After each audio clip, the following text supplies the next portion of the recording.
ఏ వయసు వారమైనప్పటికీ ఆయన యందు మనం భయభక్తులు కలిగి ఉన్నాము అనడానికి నిదర్శనం ఏంటో తెలుసా?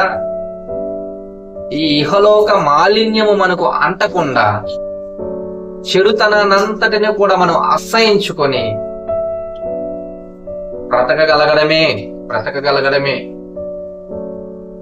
యేసేపు ఎంతో చక్కగా దైవ భయము కలిగిన వాడిగా నేనెట్లు ఇంత దుష్కార్యాన్ని చేయగలను, నేను దేవునికి వ్యతిరేకముగా, విరోధముగా.